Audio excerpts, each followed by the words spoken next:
spirits manufacturer Pernod Ricard, known for its brands such as Chivas Regal, Jameson, Absolut and Blenders Pride, Pernod Ricard recently launched their first premium Indian single malt brand, Longitude 77. And now, as we step into 2024, Pernod is taking their new Indian single malt brand to global markets. Ahead of their Dubai launch, in a special chat, we are catching up with Kartik Mohindra, Chief Marketing Officer, Pernod Ricard India, on their new brand, Rise of Indian Single Malts, sharpening their India focus, premiumization and their strategy for 2024 and much more. Kartik, welcome to CNBC TV 18. Thank you very much. So, Kartik, you've recently launched Pernod's first Indian single malt brand, Longitude 77. Tell us what has been the response so far for the brand over the past couple of weeks and what was the reason for the launch? We had a fabulous launch here in Gurgaon, and I think the reviews that we've got from consumers and aficionados alike, that it's an exceptional product, and we are extremely proud of it and very bullish about its future. And yes, you're absolutely correct. In the coming days, we're going to spread our wings into Dubai, which we believe has huge amount of potential with a lot of affluent Indian expat audiences. I'm sure they too will love the product. And what is your strategy to tap into, the Indian diaspora in the Middle Eastern market? So I think the fundamental of our product is the finest that India has to offer. Right. So as the name suggests, Longitude 77 is representative of India. It celebrates India, its terroir, its rich heritage, and the special process of whiskey making that we bring on board. And we do believe that the audiences, particularly in Dubai, who know the single malts very well, would appreciate the fine craftsmanship that went behind this product. And we do believe that Indian pride is a very, very strong motivator these days and here to stay. And that's really what we are presenting to our audiences. Similar to our event in India, we will again, invite the who's who of Dubai to our event, do our unique storytelling about the Longitude 77, and give a taste to the audiences of what this great liquid and how we are celebrating the rich diversity that this country has to offer.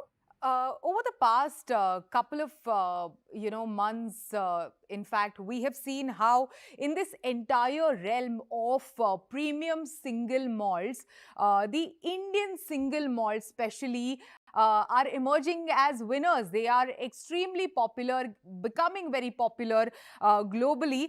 How is this, Kartik, according to you, reshaping this entire spirits market?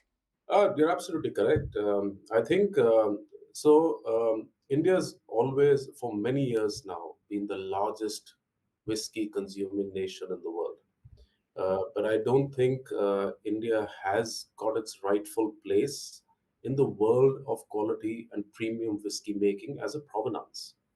And I think that's what a lot of our the other players in the alcohol industry of India have been dabbling with in the recent years with a lot of success. Some really good products out there in the market. So I think and they are beginning to find a very interesting part of the bars across the world, and which is great. And they're also winning significant awards, which are a badge value to the authenticity and the quality that they're putting out there. But I think individually, as brands and collectively, I think we can work towards in truly putting India on the global map of quality and premium whiskey making.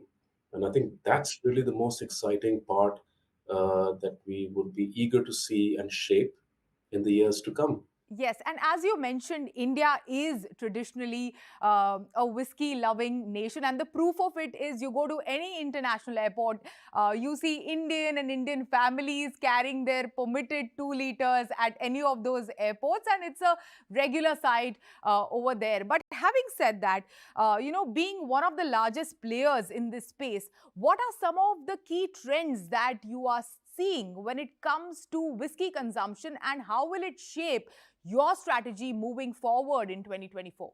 I think, thank you for that. I think it's quite the rather definitive era of the alcohol industry here in India, and to us, the younger emerging consumers are very different, cohort as compared to generations before them. They're highly experimentative.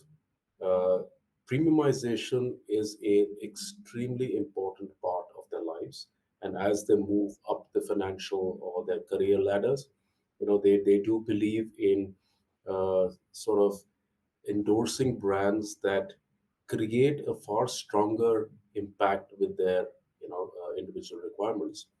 um, you know Consumers today have a far more deeper relationships with any brand that they endorse, right, whether it's whiskey or any other category, and they want to know so much more about the process and not simply about what the brand is about or the comp strategy that it does.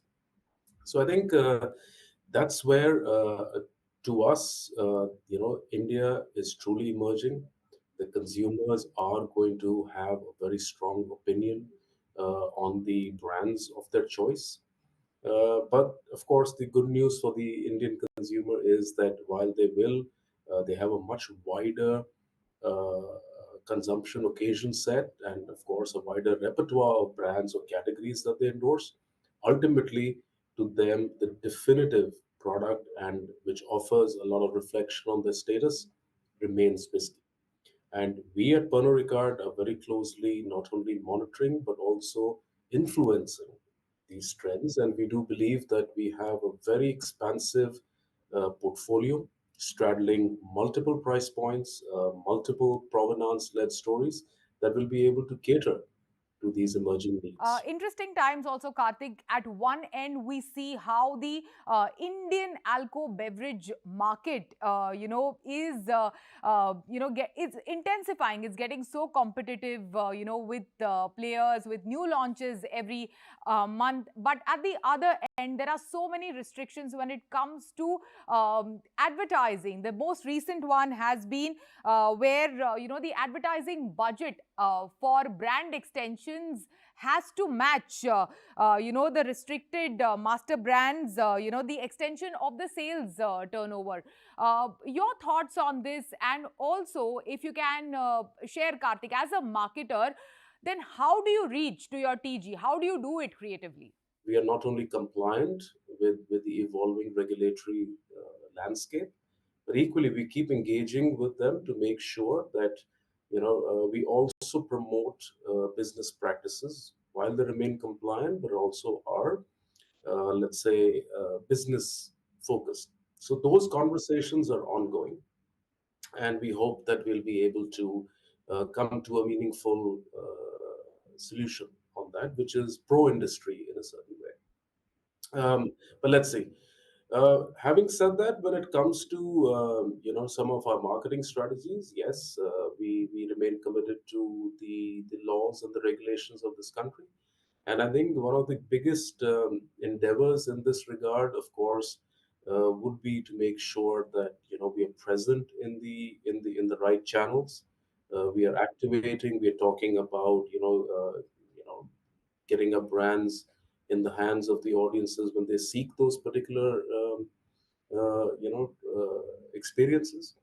Uh, Additionally, I think the again going back to the great rise of the India story in so many years, I think what's really interestingly emerging is that trends are no longer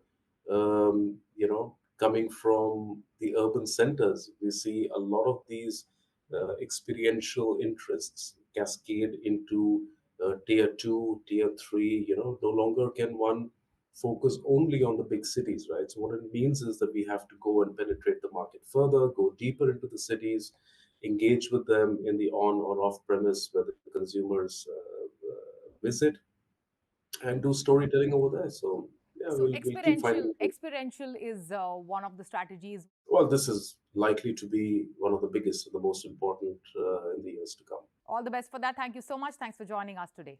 Thank you very much. Pleasure. With that, it's a wrap on Storyboard this week. You can catch all of our content on Facebook, Twitter, and YouTube. Thanks for watching. We will be back same time next week. See you soon.